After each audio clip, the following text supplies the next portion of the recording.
Dr. Sandra Stith is a University Distinguished Professor in the Family Therapy program at Kansas State University.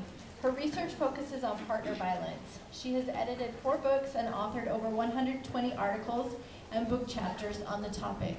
In 2011, APA published her book, Couples Treatment for Domestic Violence, Finding Safe Solutions, describing a treatment program developed with NIMH funding.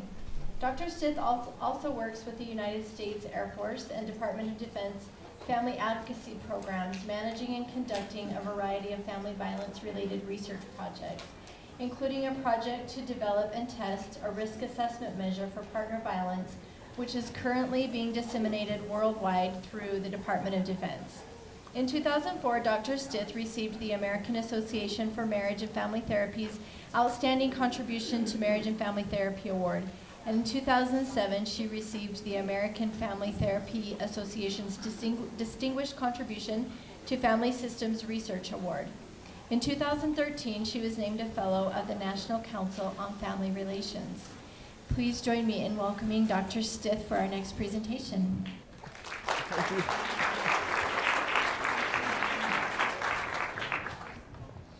Well, thank you for hanging in there, and I look forward to this afternoon to talking a little bit more about the work, the clinical work I've done, and I look forward also to the panel this afternoon. I'm so curious what you all are thinking about with regards to the link between the morning presentation that I gave and the presentation that Dr. Taft gave and the presentation by the head of the coalition in Utah. To me, it seems like they were really fit well together. They were all 3 hitting different but important topics. So I'd be interested in, whenever we get to question and answers, if you wonder about that, because I didn't hear anything I disagreed in either one of the other presentations. So I'm looking forward to talking to you about, as I said this morning, that I worked with high conflict couples and directed a marriage and family therapy graduate program where we had a clinic and still do. And we see couples where there is some kind of shoving, pushing. One of the challenges in the field is, what is domestic violence? What is intimate partner violence? What is shoving and pushing count? And in the work I do, I think of it as all intimate partner violence, whether it's a shove or whether it's intimate terrorism, but then I look at different types of violence, as I said this morning. So I'm talking about situational couple violence. And Dan O'Leary, who's somebody else who's really influenced my work, he did a research and looked at just couples coming into couples therapy. He found 53% of couples who just come into couples therapy. They're not coming in for high conflict, for domestic violence, nothing. There's been some level of shoving, pushing acts on the conflict tactic scale if you do a good assessment. If you don't do a good assessment, I mean, one of the things I've done a lot of talks to statewide coalitions or statewide marriage and family therapy groups. And if I see somebody who's been said, I've worked in the field for 15 years and I've never seen a couple that's experienced violence, then I would say they don't do very good assessment. I mean, I wouldn't say it right there in front of the whole audience, but that would be, they don't do good assessment. Because they may not bring it up. They don't call and say, I wanted therapy for violence. But when you do a good assessment, you're gonna find out what is going on in these relationships. And I believe that if you're gonna do any kind of clinical work with people that are partnered, you've got to assess for domestic violence, because it is, when you look at the level of shoving, pushing, et cetera, it's very common in our society. And it can escalate and it can lead to more severe. I mentioned this already this morning, so I'm not gonna really go over it all, but Michael Johnson says that there's intimate terrorism, situational, violent resistance, and mutual violent control.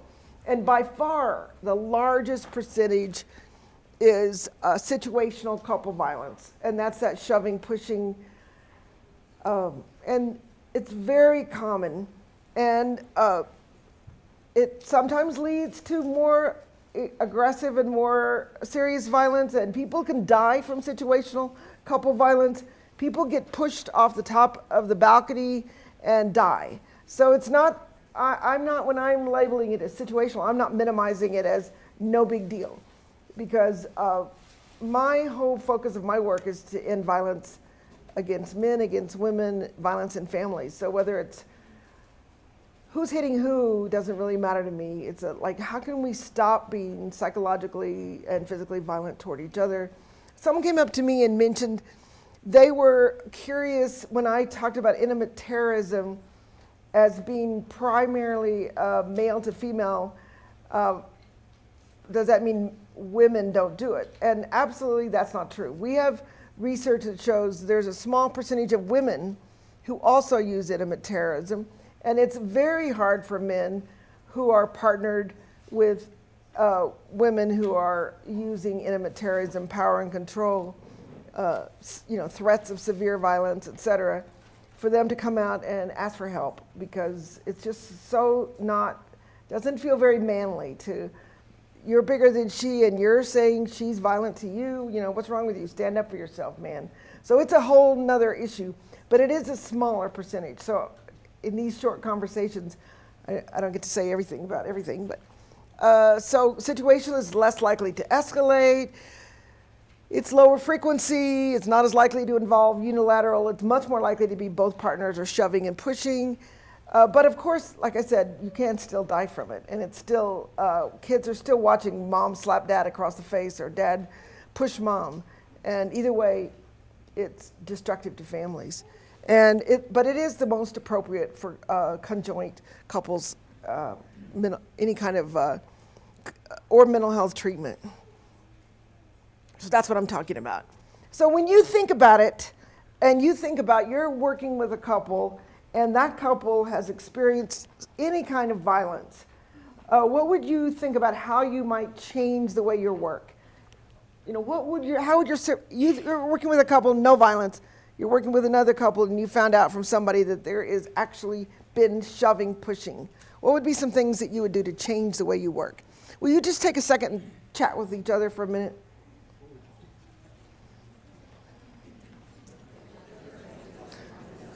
So what would be some of the first things somebody that you talked to said about how they would respond differently if they found out there had been shoving, pushing, some kind of violence? What would be one thing that somebody in your conversation said? How you would respond differently if you knew there had been violence? Yes? Kind of like suicide, I would, it's like, safety alert, and then I would want to do like a risk assessment, find out how they manage it, how far it's gone, what have they done in the past, how can they stop it? I just want to know all of that to assess risk. Yeah, so like this morning the conversation was, once I get a little red flag, then that definitely you're going to do much more assessment of risk if you think that there has been. What else? Any way that you would change about the way the dynamics of the therapy session goes? Yes. Well, I'm going to say if I was doing I don't know that I'd have them together at all, even to do the risk assessment, because I don't even know if they tell the truth if they're in front of each other. Yeah, that's exactly where I was going. Separate them first. Right. Do each with the risk assessment to see where they're at equally, not just where they're at. Right. And then kind of go from there. Right, absolutely. As you'll hear as I talk today, that separate sessions is really key. If I think, or even every couple that I see, I start off with separate sessions just to find, I might start off with HIPAA and regulations and the mirror and, welcome and where are you from and how long have you lived in Kansas and blah, blah, blah. And then I will want to meet with you both separately for a few minutes, and then I'll meet with you together. And that way they do have an opportunity. Back in the day when I was in graduate school, we were told, and I don't know if anybody still says that here, or anywhere, don't keep secrets. That if you meet with the wife alone and the husband alone, you keep secrets and you end up in the middle of a triangle. But to me right now, because we know so much about the prevalence of intimate partner violence in relationships, if we tell them, anything you tell me, I will tell your husband, what's the point of a separate session? There needs to be we're going to have some meetings separately. We're going to have some meetings together. And when we meet separately, I don't necessarily share. It depends on whether I feel like I'm going to try to encourage you to share. There's a risk issue with a child, suicide issue I might share, but, we're going to work out that together. And so that's exactly it. So the two things, one is the risk, and another one is just the dynamics of the way you would structure the session, because years ago I was teaching some students who were not all marriage and family therapy students, and one was a school counselor, and she said she had a student, like a junior high student, whose father was beating the mother, and the student came to her for help, and what did I think she should do? And we talked, but I really didn't have like the 3 steps to solve this child's problem. The next week she came in and said they're going to go and meet with their clergy member. And I didn't respond. And she said, "You don't sound happy." I said, "I don't know anything about that situation, whether that's somebody who's trained in domestic violence or understands." The next week when they came in, the student said that the girl is in foster care and the mother's in a coma in the hospital. But I'm not saying that what happened with the clergy led to that, but it could. And it could have been a marriage and family therapist. It could have been a social worker. So I'm not talking about clergy. It just happened to be in that situation. But it's that there was a time when I know people who would encourage you to let it out. Here we are. This is a safe place. Say whatever you want to say. You want to talk about the infidelity? Let's have it out. Let's just get it out on the floor. Okay, thank you. Your time's up. I'll see you next week. And they just got it out on the floor. And the consequences of getting it out on the floor can be very severe and very dangerous. So there's a lot of logic in saying no couples therapy. But that's about, to me, about people who are not trained and not qualified. And so the difference is you're going to be knowledgeable and you're going to know what you're doing if you decide that this is something you're going to do. And if you decide you're not going to do it and you work with couples, you're probably doing it anyway. So it's really important to build an alliance so that people trust you, just like any other kind of assessment. It's also important to meet each person privately, as I said, and that you keep what you're going to make them clear that you're going to not share with the other partner what they say, that you need them to be comfortable. And then asking about fear is really important. And one of the things about that is I did a training in Canada, and there was a student there who was going to do this, sort of develop this program in Canada, that similar program. And she called me and said she had a problem because she couldn't get any clients in there because every single one of them was fearful. And I said, "What did you ask?"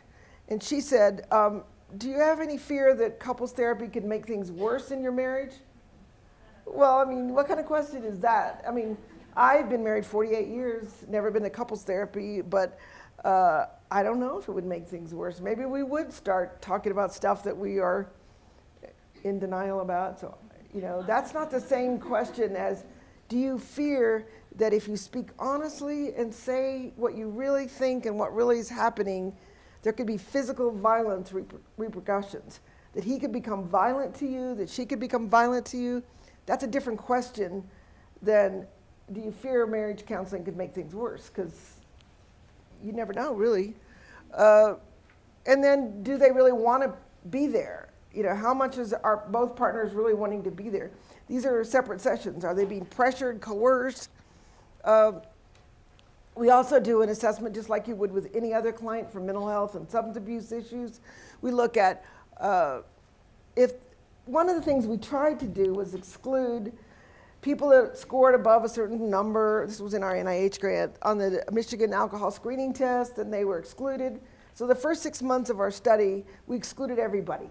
Pretty much everybody in the DC area was meeting above that number. Maybe that wouldn't be the case here, but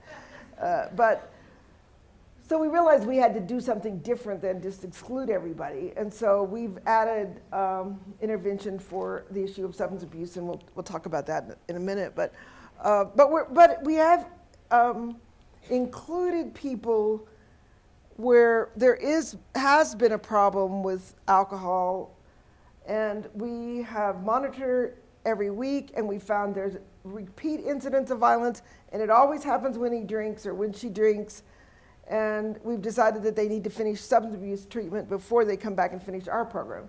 So it's an ongoing monitoring, an ongoing, like once we decide you're in, we're still continuing to monitor, because somebody says, well, I have been drinking a lot, but I'm really going to cut down, and I really don't think it's, and the wife says, yeah, he's been drinking, but he's really promised to cut back. But then we hear about more violence, and we hear about it's associated with alcohol. We've got to deal with alcohol. So every single session we meet separately with each partner, and we find out if there's been any ongoing violence, and we look at openness. Like you can see in a video of a woman who's looking down, and you're asking her questions, and he's blah, blah, blah, blah, blah, and she's, I don't know. You don't have to be like 20 years of clinical experience to see. One person is openly talking to you, the other person is not. So there's something that's not being shared in this room. And so is conjoint therapy appropriate right now if you can't figure out how to get them both equally engaged? And maybe because there's been violence, it's not safe for her to be equally engaged. So you're looking at that all the time. And the other thing I look at, really, we use the conflict tactics scale, and but there are other measures out there. And so we're asking each person in a written form about acts that they've committed and acts that their partner has committed, like pushing, shoving, slapping. We asked that during the last year or ever. How many times have you done this? How many times has he done this? We used to think that we would exclude clients with more severe violence, but we ended up, over years of this work, realizing it's the most important factor is the discrepancy between what each partner reports. So we had a couple who came referred to us by a local provider, and he told his therapist that he had pushed his wife once. And she didn't feel comfortable doing couples therapy, and especially not about domestic violence, so she referred them to us. But when we interviewed her separately, she also said he raped her, he strangled her, he threatened her with a gun, and he's left marks on her. And when we met him separately, he pushed her once. And she's not safe, doesn't feel safe bringing those issues up into the therapy session. So that lack of congruence, we wouldn't expect that if you slapped him 10 times, he says 8 times, we wouldn't expect 100%, but strangling, rape, severe violence, and the male is saying pushed her once, then we can't sit at the table and talk about making changes because, yeah, you understand what I'm saying. So it's that discrepancy that seems to be the most important. So we developed this program 1997, geez. And we only include couples where both people want couples counseling and both want to try to maintain the relationship. Now, I'm working on a book chapter with this really lovely woman, 2 women from the Netherlands. They have a program called, and I understand this program's in the US, but it's not the same program. It's called Children in the Middle. And they're working with high conflict couples that are getting divorced. And they work with the children and the parents, and they do multi-couple group and multi-kid groups. And it's a great program for for families who are trying to share custody. But what we found, our program is based on a solution-focused, empowerment kind of approach. And when couples are in the process of getting a divorce, they don't really fit in this model as well as they might in a different kind of more psychoed or some other kind of model. So these are couples who think they want, not like no matter what I'm staying, no matter how awful it is, but I really want to try to make this work. That's different than I'm filing for divorce tomorrow. Then this wouldn't be their next step. So as I said, we exclude for discrepancy, for fear, coercion, that somebody doesn't want to participate in program, for untreated serious mental illness or substance abuse. And we are very cautious about severe violence or use of weapons or serious injury, unpredictable violence. We're very cautious. And if I were you and you weren't used to doing this and you were just starting, I would just exclude them. Over more time, you might decide. And the openness about it makes a huge difference to me. Like I had a couple who was very successful, and he strangled his wife, and he had his hands around her throat. They were on the bed, and she started to almost lose consciousness, and he let go of her and just started sobbing and saying, "This is exactly the way my dad was, and I never, ever wanted to be that way ever in my life to anyone." He tracked around and found our program. He called and set it up. He came in, and she said exactly the same. There had not been a long history of violence. And they were very successful and, stayed with the program and participated in follow-up. So the program is a manualized program, and it's in that book. It goes through all the details of the program. We start off with a 6-week program that's mostly men's and women's separately, although each session we have some overlapping time, and I'll explain it. And then we have 2 therapists. We have co-therapy. The concept that Dr. Taft talked about of male-female, we like that, but we also have had 2 females because sometimes we don't have a male and a female available. And we've done research, interviews, and asking people about how that was. And if you have 2 strong therapists, it's fine. But if you could get a male-female co-therapist, that would be great. When we had our grant, we randomly assigned people to single couple or multi-couple group. And then we had a no treatment comparison group.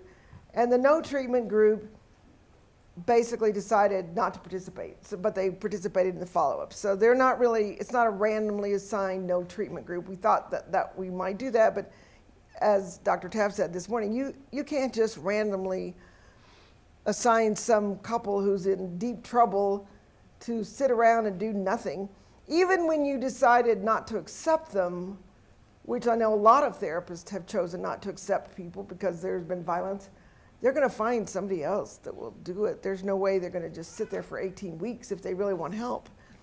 And it's domestic violence focused, so that's different from what we might do with another couple. So this couple that is in our program, whether they're single couple or multi-couple, we're going to talk about domestic violence. And so, and then some of the people in our program, we have an alumni group I might mention, but we have some people who went to EFT afterwards, motion-focused therapy, or they went to imago therapy, or they went to other kinds of therapy because this program is it's focused on, doesn't really necessarily get to the core hurts that might be attachment injuries that might need to be addressed also, or other kinds of therapy that people might want to get. So this is getting them ready to get into more difficult issues, I would say. It's solution focused. How many of you are familiar with the work of Insoo Kimberg and Steve DeShazer and solution focused? And yeah, I figured a group like this would know that. And we're not looking to save marriages, we're looking to end violence. So the range of outcomes, it's a challenge when you look at the effectiveness of your work because some of the couples do separate, and some of the couples separate and are able to share kids non-violently, and we would call that success. And some of the couples stay together and live long married lives and non-violently, and that's success. But ongoing violence is a failure, regardless of whether or not the couple stays together or not. And we also don't accept every single person. But I have to say that most of the people who come in, and both people, after you've done this thorough interview, and you find out that they really want help, and they're both voluntarily coming, and they both recognize they have a part in whatever changes would need to happen in our relationship are normally going to be accepted, because we really don't find too many intimate terrorists who have total issues with power and control saying, I really need help and I want therapy. You know, we really see, one of the things I really have a problem with is court-ordered couples therapy when there's been domestic violence. That's a totally different issue. When there's been a domestic violence incident and it goes to court and the judge says it takes two to tango and you both need to go to couples therapy, I feel like that is, I don't know if that happens in Utah, but I feel like that's wrong. And it used to happen a lot, and I think we're increasingly not doing that anymore. When we first started our work, we were trying to get people after we had all the exclusion criteria, blah, blah. And so we had some court-ordered couples, and we found that it ends up where say for instance, when we started the work, the man's a primary aggressor, the female's a primary victim. Over the years, it's gotten a little more mushy, but so the woman who's the victim decides, I want to leave. This isn't working for me. I want out of this marriage. Then he's in contempt of court, and he has to go back to the judge. And so she's under humongous pressure to stay till therapy ends, so he's not in violation of his court order. And if there's one person who's the offender, or even if there's two people who are offenders, you could order them both into some kind of offender treatment program, but ordering them to couples therapy, that needs to be a decision carefully thought out by skilled, knowledgeable clinicians. It's just like saying the judge would decide EFT versus solution-focused therapy versus, you know, why would a judge do that? It seems like that would be something a licensed clinician would decide what's the right approach. So the number one goal is to end intimate partner violence, and that includes physical, psychological, sexual. It's not just the physical. And if they're going to stay together, enhance positive relationship. And then we're also always talking about self-responsibility. So even though, and we don't talk about it, the victim group and the offender group. In our group work, it's the men's and the women's.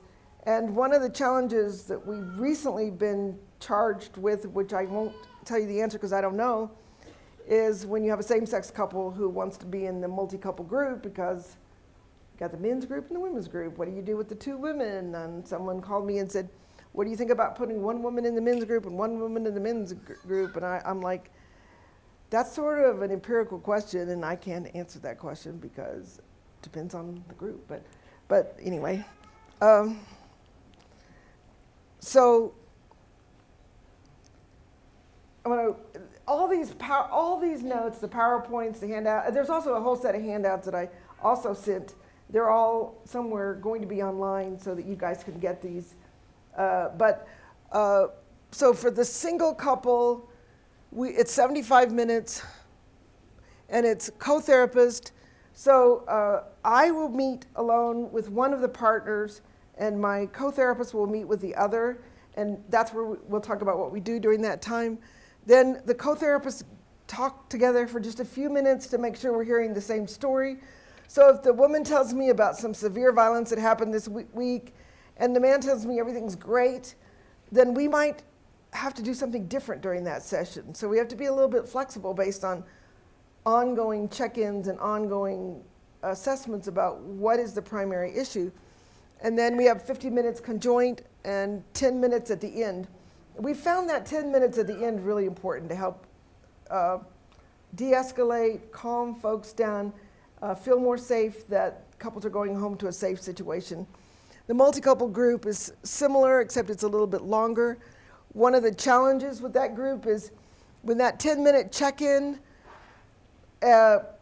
sometimes those men are through checking in 3 minutes, and the women could spend 20 minutes checking in. And so we're like, so the co-therapist for the men is knocking on the door for the women and saying, you know, we're ready to keep going. So it's you know, challenge.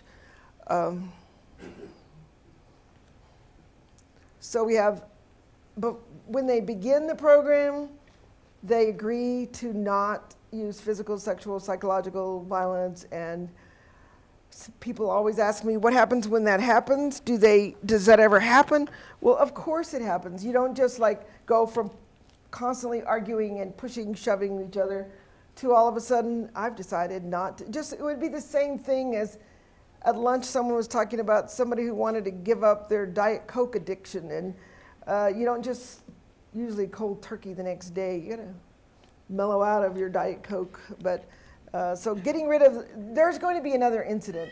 Maybe not for every case, but there will be another incident. And we just remind people that this is what the focus is, and this is where we're going. And we find out about safety. We find out if both people, I mean, it's such a, to me, it's a positive thing if they both talk in.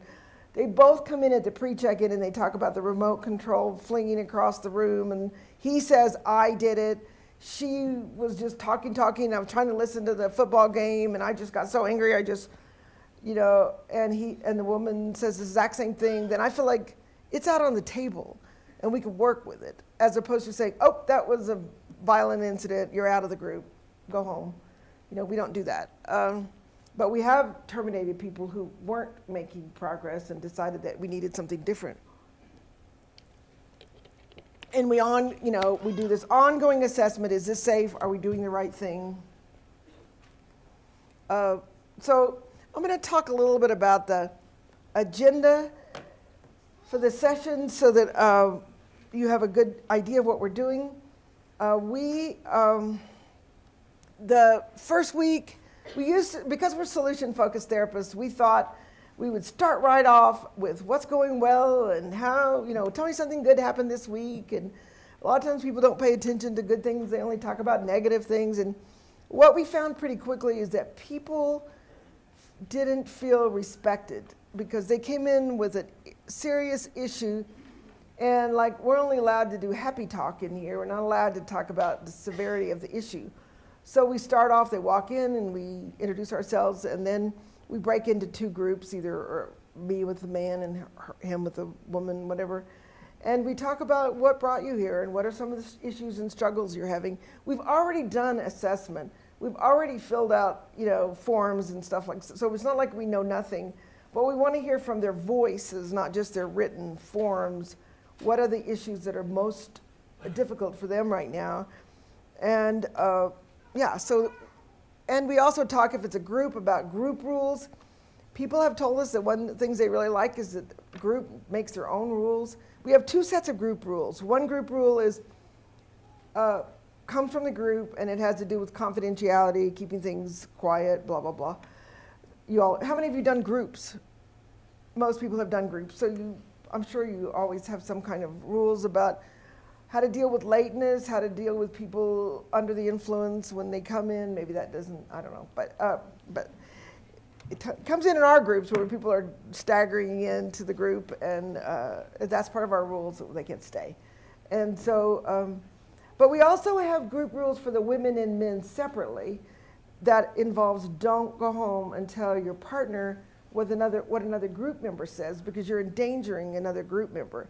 So if I tell my husband that Bob is back to drinking again, and he then confronts Bob next week, I heard your wife said you're drinking again. You just told us you're not. Do you see the danger involved in that situation? So that's all group rules. We also talk about in week 2, where it's always kind of shocking to people, but this is a more traditional solution-focused approach in week 2. So we do a miracle question with a single couple. And how many are familiar with the miracle question? So yeah, almost everybody is. So if you go home and you've done all the stuff you do all day, and you go home and you go to bed, and while you're asleep, a miracle happens. When you wake up, all the problems that brought you here are gone. And this is the couple sitting in the room with the 2 therapists. And I have done this so many times, and it's so, to me, amazing. So many I don't know, maybe amazing is not a right word, but so many people think that their husband wants something way out of line from them, or their wife wants something but almost every couple I've ever done a miracle question with, they want kindness. They want him to smile. They might want touching, but nobody wants my house would be immaculate, my husband would be making $100,000. They just want general kindness. So it's sort of like visioning where we would be at the end of the session. But with our multi-couple group, we use a version of the Wilder Foundation's the House of Abuse, but we call it the Healthy Relationship House. So it has we put a picture of a house on a flip chart, and we ask them, what is a healthy relationship? And we ask them to give, and these are all couples sitting together, we give examples and explain. So they always say positive communication. So what does that look like? And what would you be doing? And what would she be doing? And that is one of the hardest things for people to talk about is they know what a violent house is, but they really struggle with, a lot of them haven't got a lot of good role models of what a healthy relationship house is. So and then we post that up every week. So when we go back and start talking about some of these iMessages or whatever, we go back to this flip chart that shows what you all said you wanted in your healthy relationship. And so, especially at the beginning of the treatment, we call this therapist directed the first 6 weeks. The last 12 weeks are more client led. And so it's therapist directed. So they really wanted to talk about the infidelity. They really wanted to talk about why she didn't get home till 6 o'clock last night. So they were so glad to come in here tonight and talk about that. We don't do that. The first 6 weeks is therapist directed. And that's because of what they said the second week of what they wanted. And we're going to get to those issues. We feel like that enhances safety. So if we start talking about infidelity the first week, it increases the likelihood of ongoing hostility and increased hostility. So we don't do that. Week 3, it's really more of a psychoeducational model where we talk about, and these are separate gender. So the men in one room, the women in the other, man and woman in a different room. And we talk about types of abuse. We have a handout. We have, and exactly similar to what Dr. Taft said today, that people identify, like I remember meeting with a man who was a special forces soldier, and he said he used intimidation. That was the type of abuse he thought he used more than any other kind. And I said to him, what do you think your kids would say? He had teenage kids. Would they say that they used intimidation? He said, no, I don't think so. I said, how about if I invite them in next week? And he stopped and he said, well, they'd probably say I use intimidation.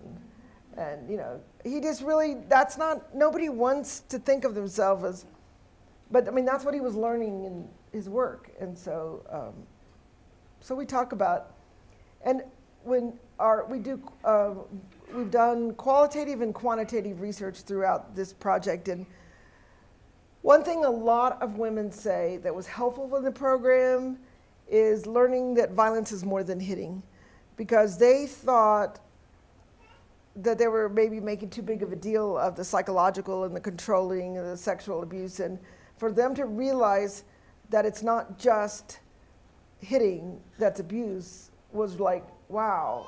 And they also learn that sometimes they use abuse, even they've never hit, but they've done name calling and other kinds of abuse. So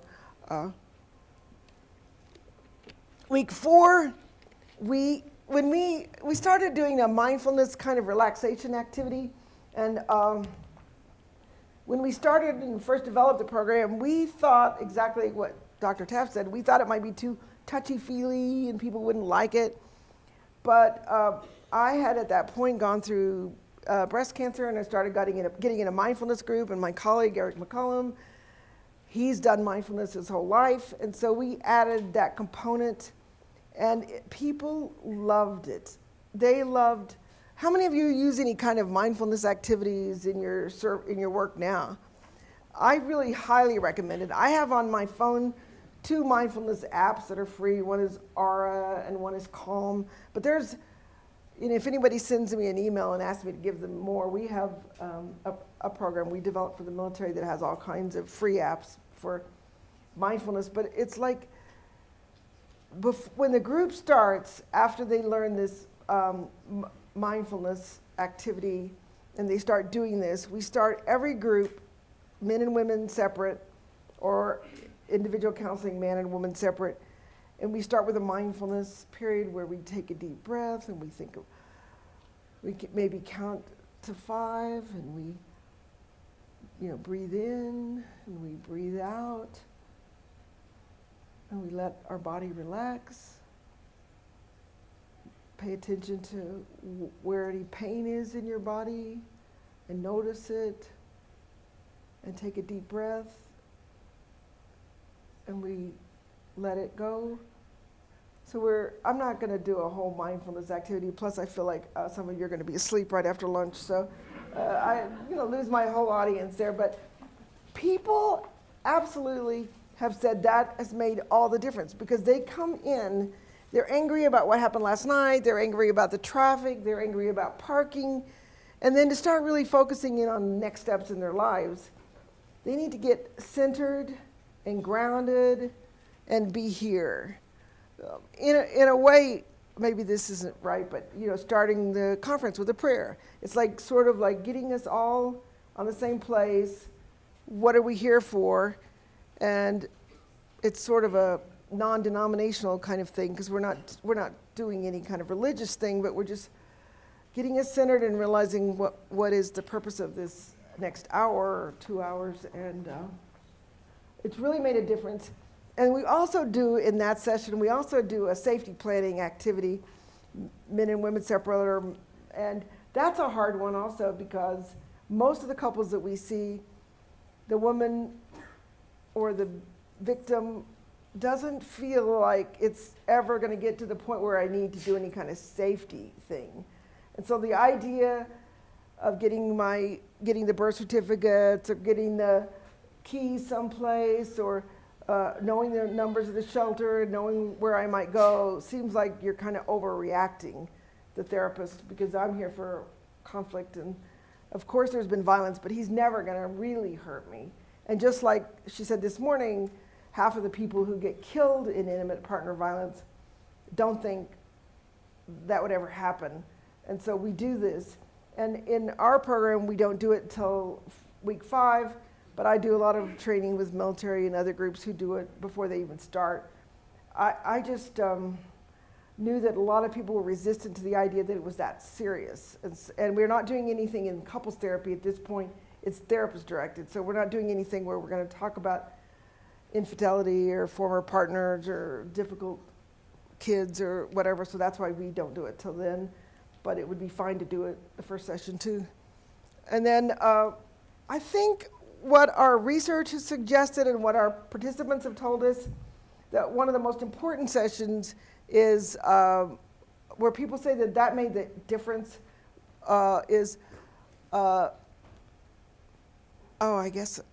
it's the negotiated timeout. We're going to talk about that in a minute, and then we do alcohol and drug use. So I thought I was in a different spot, but I'm going to get there in a second. So separate session, each session. What did you do well this week, and what is not going well yet? That's a solution-focused way to ask about problems. So instead of saying, what's going wrong, we ask, what did you do well this week and what's not going well yet? And so we hear people say, well, we did go for a walk, and that really was nice because we used to go for walks. And then we might bring those subjects up. So I heard that your husband said that you all went for a walk this week and that he really liked that.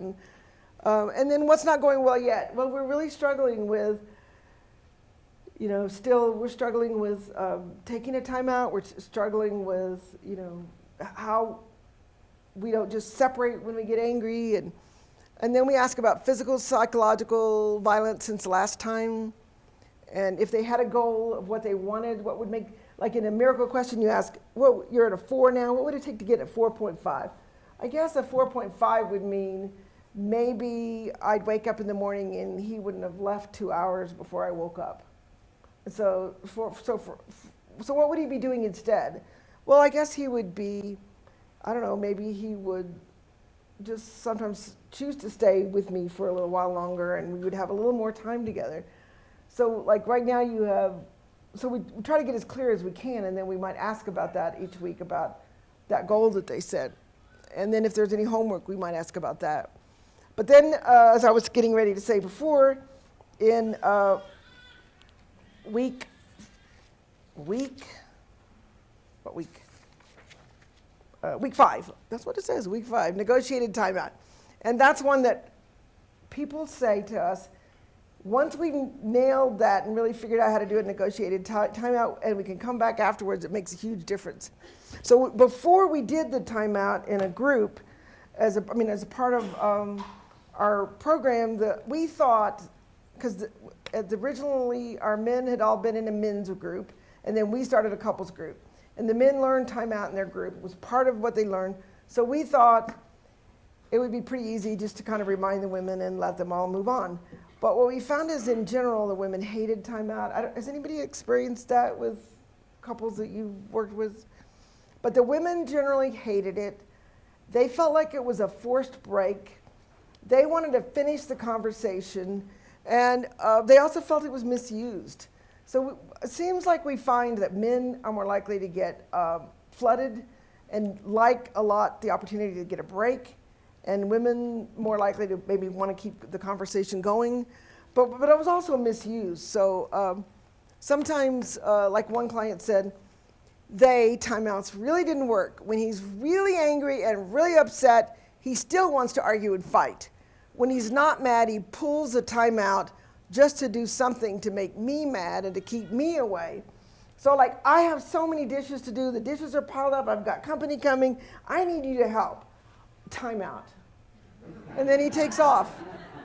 And the company's coming and the dishes are piled up, and he says, this is what I learned in my men's program to keep me from, losing my temper.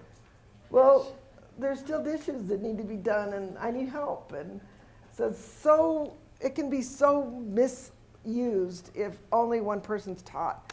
That's why I really like that Utah allows you to have some sessions, at least where you could talk about something like this. Anyway, so we teach the partners to recognize signs of anger. This is so similar to most offender kind of programs, but we're teaching both people to recognize when they're angry, when they recognize what are signs that the partner is getting angry. So I notice, I'm talking faster, or maybe I'm getting quiet, or maybe, my fists are tightening up. So we're talking about signs. When anger's escalating. It's just so surprising if, when you start doing this work with offenders, so many of them just think that they go from a 0 to 100, pow, and they have no idea of anything that led them along the path. They just thought everything was fine. All of a sudden I, punched her in the face. And that's not true. There's signs, if you pay attention to those signs, that you're starting to lose it. And or that the conversation is we're just going around and round and arguing about, okay, so let's table this conversation. Sometimes we table it and decide to go back to therapy and talk about it, but sometimes we table it. But when we need to, the conversation's unproductive, unsafe. We teach each partner how to disengage from the argument before it leads to violence, and then how to return safely to the discussion. One of the things, a lot of the timeouts, as the men were interpreting them from the men's groups, there wasn't a time in. And so timeout means we'll never have this conversation again. And sometimes we have to have this conversation. My mother wants to come to visit for Christmas. You don't like my mother. And we can time out it, but my mother's gonna keep calling me and asking me, can she come? And I need to have consensus of opinion. And then they agree on a plan. And this is the first session where there's the potential for conflict to escalate. Because every other session is highly therapist directed. This one is too, but the clients decide for themselves what their timeout plan is going to be. So the first part of this session is we're meeting separately by gender and motivating. Because if we have a client who says, no way, I don't like the timeouts, I'm not doing them, then the other client says, well, that's what I said. She doesn't even want to make any changes. She likes the way it is, and she's not even willing to work. And you can see where that conversation goes. So before we agree to have a joint session to develop the timeout, we work to get both partners on board with the concept of it. And we can talk about the research that we've done. We can talk about the success that people have reported when they're able to do a timeout, and we can ask them to give it a try. And then the couple gets together and they negotiate how. And we have a handout that's in, I think in the handouts that you guys have, that talks about what will be the first signal that you want a timeout. So sometimes people just like to say, I need a timeout. But sometimes it turns into screaming in your face, I need a timeout. And that's just a trigger for more ongoing violence. So a lot of people recommend a T. I know somebody who, anyway. So we have different kinds of recommended signals. I've had people say, how about if I just say I need to go to the bathroom? I go, well, that's okay, but what if you just need to go to the bathroom, but every time my partner says he has to go to the bathroom, I'm thinking, well, what did I say to trigger him, you know, like. So, you know, we have a signal, we talk about, I mean, it's not as simple as you might think. Take a time out, okay, we're gonna both go for a walk. We have 4 kids. The little one's 6 months old. How can we both go for a walk? And we need a timeout, so he's gonna go down there and watch TV, and you're going to take care of 4 kids and get dinner on the table, and how can that not be adding fuel to a already tense relationship? So we go into pretty deep detail about what's going to happen to the kids, how are we going to do this, what each person's role is. That's different than what you would get from just going to a men's group where just go for a walk. But yeah, there's other things to be. We discourage driving, we discourage drinking, we discourage punching bags, anything that's going to make you sit there and just keep thinking about how annoying your wife is or your husband. And then we go back to it all the time. So almost every session, what's going well and what's not going well. After that, we hear about timeouts. Some people talk about amazing experience, positive. We took a timeout, we got back together, it was great. Some people talk about violent incidents, and we talk about what got in the way of the timeout. I don't think we even realized we were angry until, you know, the remote control got thrown or something. And so, what do we need to do? And can we talk about this as a group? So, or can I talk about it to your husband so we can go back to figure out how you can recognize before things get thrown that things are escalating. And so this ended up being a huge part of our program, which I never expected that. But so when couples, here's a male client said, when we started it, the use of timeout was 0. I would follow her around the house screaming and yelling. She'd be yelling and screaming. The kids would be crying. Now we're able to come back after a timeout, level-headed and calm. And I'd say 90% of the time we'll resolve the issue. I mean, that's a pretty successful issue. So then after we finish those first 6 weeks, and we're ongoing assessments, so somebody may not end up being appropriate to do the next part. And one of the things that we find out, if we decide either at the initial screening or anywhere along the line, the violence is escalating and this is not appropriate, we tell them individually, we think they have their own issues that need to be resolved before the couple work. And what I've never had a male offender say anything but, oh my gosh, she has so many issues. I'm so glad you're going to address those issues. As opposed to saying, according to what your wife is saying, violence is escalating. So we're always thinking about what we would say if we decided not to keep them together, or if we just have separate sessions this week so that it doesn't inflame anything or make anybody feel unsafe. And we always have a post-meeting and a pre-meeting with each client. At the pre-session, we begin with a meditation. We ask about successes, what's going well and what's not going well yet. We ask if we can discuss the not going well yet in the session. We ask a scaling question, and we make the plan for the conjoint session. So whether it's single couple or multi-couple, we think we might do, we use a lot of 5 minutes, huh? Okay, we use a lot of Gottman stuff, a lot of, yeah. And so we might do this, but we take that pre-session to help us finally decide. At the end, we try to de-escalate, manage risk. So we have a primary solution focus, but yeah, we use adjunct tools.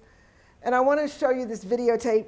And the videotape is, it's a real group, but I had my students watch the tape many times and learn the script. And so these are students. So if you ever see them and you think they're batterers or victims, they're not. They're K-State students. And some of them used to be BYU students. So.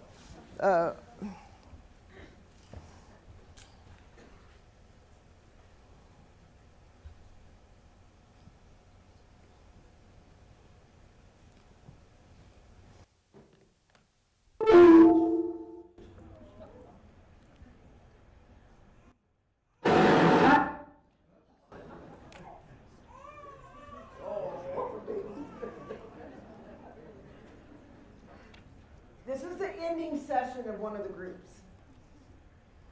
And this is a therapist, Chelsea, who's my doc student over there with the blue. And Michelle and Paul, who I think were BYU students. I'm not sure. Either that or Utah, sorry. They're in that state. People. So now we're going to go around the room, kind of focusing on one individual, and have each of you highlight something positive that this person contributed to the group, and then something that they could continue to work on. So would anyone like to go first? Yeah, I'll go. Okay, great, thanks. I guess one thing I've gotten from this group is that I've learned that it's possible to take, to validate someone else and to mirror their emotions, even if it's not really something that I agree with. And something that I'd like to continue to work on is, having perspective on my anger.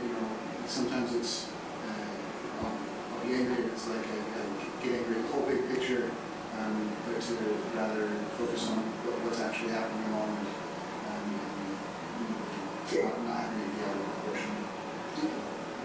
Keeping perspective. All right, great. Cindy, I'm sorry, you're up next. Oh, I don't even know where to start. Maybe just gains from having David in the group, what he's contributed, just something that you appreciate. I think a lot of it has been he's learned to be more accountable and comfortable, and he can keep working on that. All right, Mike? Yeah, I was actually thinking that too, that he's become more accountable, and I know that at one point he didn't know if he should continue on, and I think it's great that he did, and keep working on it. All right, great. Thank you, Mike. Yeah, David, I've really seen you struggle, and I've seen you come a long way. I saw you kind of go from who's right, who's wrong, to really how can we resolve this and how can we work through this. And I think that it's going to make a world of difference with you and Julie. Just kind of focusing on how you're feeling or how you're feeling, and just how to work together on the problem. Bill? Yeah, I think David's done a really good job about being upfront about a lot of things, like not being afraid to say how he feels, which is really cool. I think that's really atypical, especially for a guy, and that's something that's been really great that I've seen him do. And I guess I kind of disagree with everyone else that there's the things that we've learned in the group, just that, communication and all that kind of stuff, just keep doing that, I guess. David, I've seen major changes from being very emotional to finding a balance with that. I think there were several points at which you became very emotional and then intellectualized a lot of it. Good things that you have going on that kind of help with that. I also think there's kind of a pattern. We kind of have talked about coming in here on Mondays and Tuesdays and kind of just saying. Oh well. Anyway. anyway,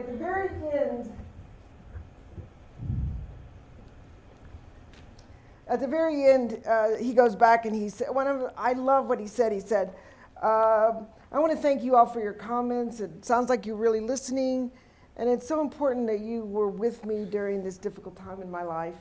And it's one of my favorite comments ever.